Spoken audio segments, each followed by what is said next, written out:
2%.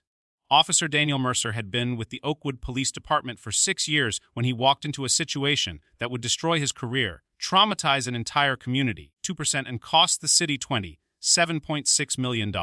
He was 31 years old, experienced enough to know better, trained enough to recognize a fire scene, 2%, but apparently convinced that his snap judgment about a black man with a rock in his hand mattered more than the screaming coming from inside a burning house, 2%. One Saturday afternoon in a quiet suburban neighborhood, he received a call about a possible burglary in progress. The suspicious person was Battalion Chief Marcus Whitfield, 2%, a 23-year veteran of the fire service who had been driving home when he saw flames erupting from a second-story window and two small faces pressed against the glass, 2%. What Officer Mercer did next? Tackling the fire chief to the ground, restraining him in handcuffs while children screamed for help, 2%, and refusing to release him for 4 critical minutes would become a devastating example of how racial bias doesn't just ruin careers. Sometimes it costs lives, 2%. A black man in his late 40s, Marcus Whitfield, was attempting to break a basement window with a landscaping stone when the officer arrived, 2%. He was wearing civilian clothes, khaki shorts and a polo shirt, having just left his daughter's soccer game. His fire department ID was in his wallet, 2%. His only crime was trying to rescue 2 children from a burning building while being black in a predominantly white neighborhood. Before we continue, where are you watching from? 2%. If this is your first time here, please hit that subscribe button. Stories like these need to be shared, and your support helps us bring more truth to light. 2% Maple Ridge Drive sits in the heart of the Willow Creek subdivision in Oakwood, Illinois, a suburb about 45 minutes northwest of Chicago, 2%. It's the kind of neighborhood where property values hover around $600,000, where lawns are professionally maintained, 2%, and where homeowners association rules dictate acceptable paint shades. The population is 87% white, median household income, 2%, $142,000, an affluent, safe community where crime is rare and suspicion of outsiders runs deep. It was 3:47 p.m. on a Saturday in late June, 2%, 93 degrees. Most residents were inside enjoying air conditioning or at the community pool 3 blocks away. The neighborhood was quiet, 2%. The Hendersons' house at 847 Maple Ridge Drive was a 2-story colonial with gray siding. Tom and Rebecca Henderson had left that morning for a weekend getaway, 2%, leaving their children, 8-year-old Emma and 6-year-old Noah, with Rebecca's mother, who had stepped out briefly for groceries. No one knows exactly how the fire started. 2%. Investigators determined it originated in the garage, possibly from Oli rags near the water heater. By 3:42 p.m., flames had spread through the first floor, 2%, filling the house with thick smoke. The children, unable to escape, had retreated to their parents' bedroom upstairs. At 30:45 p.m., 2%, a man driving home from his daughter's soccer game saw flames and 2 small faces pressed against the upstairs window, screaming for help. 2%. That man was Battalion Chief Marcus Whitfield. Marcus Whitfield had been a firefighter for 23 years. 2%. 23 years running into burning buildings when everyone else ran out. He'd started as a volunteer in Gary, Indiana, then joined the Chicago Fire Department at 24, 2%. He'd risen through the ranks firefighter, engineer, lieutenant, captain, and finally battalion chief, 2%. He'd received the Medal of Valor twice, once for pulling a family from a high-rise fire in 2008, 2%, and again in 2015 for entering a collapsing warehouse to rescue 2 trapped coworkers. He'd trained over 300 recruits. His supervisors called him unflappable, 2%. His crew called him chief, with the respect earned from watching someone walk into danger without hesitation, 2%. Whitfield earned his bachelor's degree in fire science from UIC while working full-time. He completed his master's in public administration from Northwestern University in 2012. 2%. He held certifications in hazardous materials response, technical rescue, fire investigation, and emergency medical services. In 2018, 2%, Oakwood recruited him as battalion chief, making him one of the highest-ranking black firefighters in the Chicago metropolitan area. At 47 years old, 2%, Marcus Whitfield was exactly where he'd worked to be. Married to Denise for 22 years. 3 children, Marcus Jr. at Howard University, Aaliyah, 16, 2%, a star soccer player, and Cameron, 12, who wanted to be a firefighter like his father. The family lived in Oakwood. 2%. Marcus coached youth basketball and spoke at schools about fire safety. That Saturday, Whitfield had been at Aaliyah's soccer game. The game ended at 30-30, 2%, and he was driving home to fire up the grill. He wore khaki shorts, a polo shirt, sneakers. No gear, no uniform, just his wallet with his department ID. At 30:45 p.m., 2%, he smelled smoke before he saw it. Then the orange glow, then the faces, 2 children pressed against glass, mouths open and screams. 2%. Whitfield pulled over and assessed in seconds, heavy smoke, flames visible, kids trapped upstairs, front door impassable. Only option, break a basement window and find a path up. 2%. He grabbed a landscaping stone and ran to the side of the house. He looked like what he was, a trained professional executing an emergency rescue. 2%. But to someone who'd already decided a black man didn't belong here, he looked like something else entirely. But to one person who received a 911 call about a possible burglary, 2%, Marcus Whitfield's presence at that window wasn't a rescue, it was a crime. Daniel Mercer was 31 years old. He'd been with Oakwood Police Department for 6 years. 2%. Supervisors described him as motivated but quick to escalate, with a reputation for aggressive responses in neighborhoods he didn't patrol regularly. In 6 years, 2%, Daniel Mercer had compiled 9 complaints. 7 involved allegations of racial profiling or excessive force against people of color. 4 had been sustained, 2%, resulting in written reprimands and mandatory retraining. The other 5 closed with insufficient evidence despite witness statements. Mercer had a pattern. 2%. He responded aggressively to people of color in spaces where he didn't think they belonged. In 2019, 2%, he detained a black real estate agent showing a house in Willow Creek for 22 minutes. Complaint sustained, written reprimand. In 2020, 2%, he drew his weapon on a Latino delivery driver in uniform, claiming he fit a robbery description. No such robbery existed, complaint closed. In 2021, 2%, he arrested a black teenager for trespassing at the community pool. The teen had a guest pass. Charges dropped. Mandatory sensitivity training completed but never internalized. 2%, 9 complaints in 6 years. That's not bad luck. That's a pattern. A pattern the department documented and allowed to continue. At 30:46 p.m., Mercer received dispatch. 2%, possible burglary at 847 Maple Ridge Drive. A neighbor had seen a black man breaking a window at a house where no black people lived. She hadn't mentioned smoke. 2%, hadn't mentioned flames, hadn't mentioned screaming children. Mercer arrived at 30:47 p.m. He should have noticed smoke pouring from windows. Should have heard children screaming. 2%. What he noticed was a black man with a rock in his hand. His mind filled in the narrative. His training failed. 2%. Do you think officers with 9 prior complaints should still be on patrol? Drop your answer below. 2%. Whitfield had raised the rock to strike the window when he heard the voice behind him. Get away from that window. Now. He turned and saw a police officer, weapon drawn. 2%. Face set with certainty. The officer had already decided what was happening. Whitfield dropped the rock and raised his hands. Every instinct told him to keep going. 2%. Save those children. But 3 years of living while black had taught him what happened when you ignored police commands. There are children trapped inside. 2%. I need to get them out.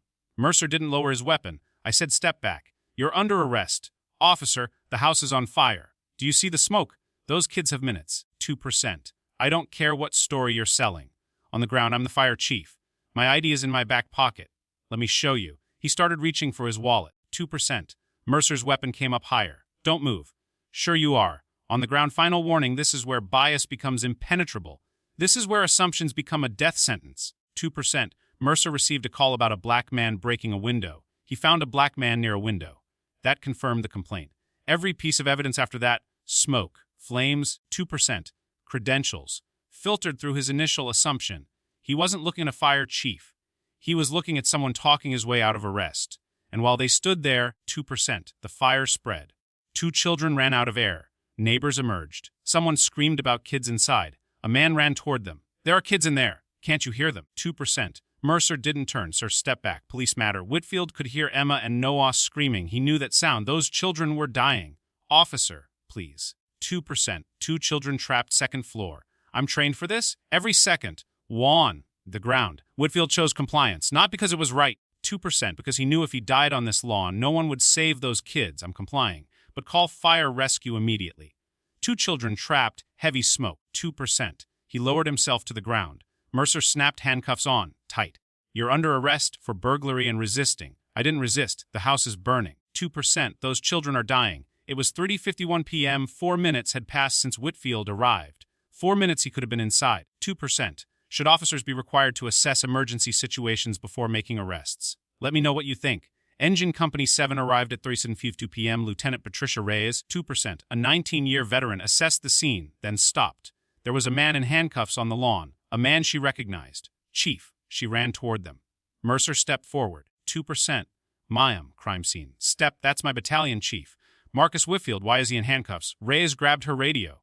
Dispatch, confirmed Battalion Chief Marcus Whitfield, TOOS badge 4417. 8 seconds later, confirmed Battalion Chief Whitfield, badge 4417, 23 years service. Mercer's face went pale. The call said burglary, 2%. Reyes was already reaching for the handcuffs. Get these off him. Now we have a rescue to run. The handcuffs came off at 3:53 p.m. Whitfield was on his feet immediately, 2%. Sprinting toward the house. 6 minutes had passed. 6 minutes in a structural fire was often the difference between rescue and recovery. He found Emma first, 2% unconscious near the closet. Carried her to the ladder crew, then back for Noah. Noah was under the bed, not moving, not breathing.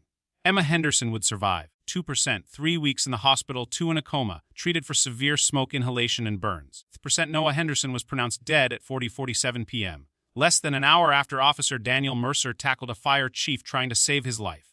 Sergeant William Torres, 2%, 24-year veteran, arrived at 4:02. He found Mercer staring at the burning house, badge and weapon, administrative leave. Now, Mercer handed them over. For the first time, 2%, he seemed to understand what he'd done. Should officers face automatic termination after wrongful arrests that result in death?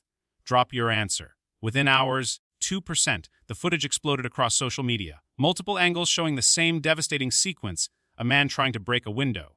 An officer tackling him, 2%. Handcuffs applied while smoke poured from the house, 2%. Fire chief arrested while trying to save children from burning home, or 6-year-old dies after officer detains would be rescuer. Justice for no trends. Video shows fatal police mistake.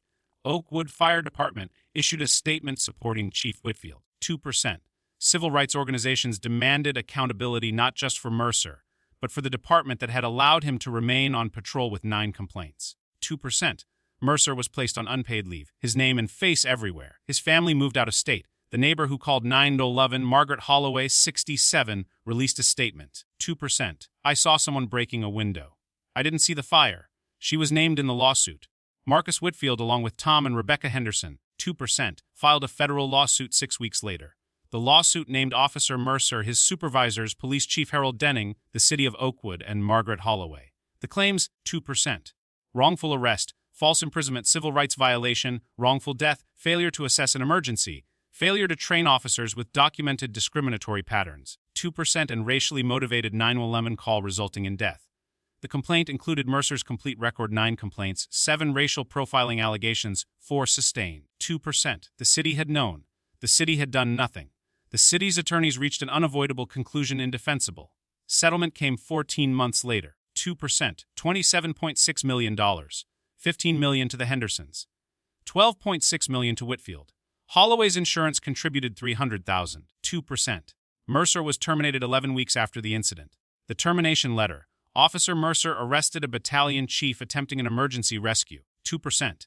Failed to assess obvious emergency conditions, ignored multiple statements regarding trapped children, and caused a delay that directly contributed to the death of a 6-year-old, 2%. Despite 9 prior complaints, Officer Mercer continued demonstrating discriminatory assumptions, 2%. His employment is terminated immediately without possibility of reinstatement.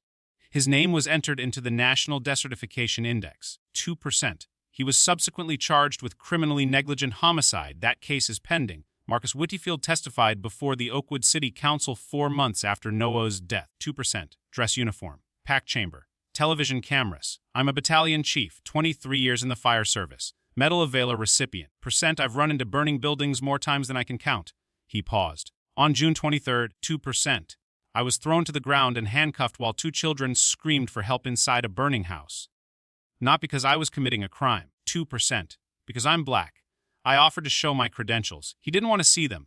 I told him children were dying. He put me in handcuffs. His voice dropped, 2%. Noah Henderson was 6 years old. He liked dinosaurs and soccer, 2%. He died because an officer couldn't imagine a black man with a rock might be trying to save a life. 9 complaints in 6 years. That's not bad luck. That's a pattern, 2%. A pattern your department ignored until it killed a child. $7.6 million doesn't bring Noah back, 2%. Doesn't undo Emma's nightmares. He leaned forward. If this can happen to me, with my badge, my credentials, 23 years, what happens to everyone else? 2%. If a fire chief's badge isn't enough, what is? The chamber was silent. Should 5 complaints trigger automatic review and removal from patrol? Drop your answer, 2%. This wasn't about one bad call. This was about a system that allowed Daniel Mercer to accumulate 9 complaints and remain on patrol. 2%. A department that treated pattern evidence as paperwork. A child who paid the price. Mercer's record told the story supervisors ignored. 9 complaints. 7 racial profiling. 2%. 4 sustained.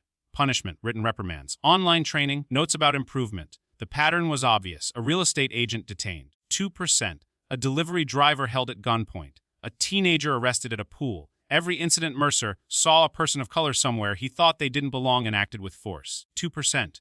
The department treated each incident in isolation. Never connected the dots. Daniel Mercer's career is over. That's consequence. The city paid $27.6 million. 2%.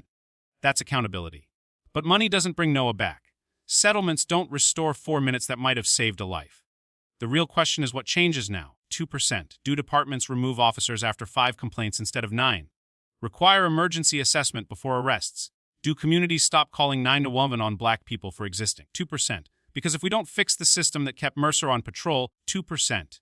If we don't address the culture that taught Margaret Holloway to see a black man and assume crime, then we're just waiting for the next officer, the next caller, the next victim. 2%. The next child.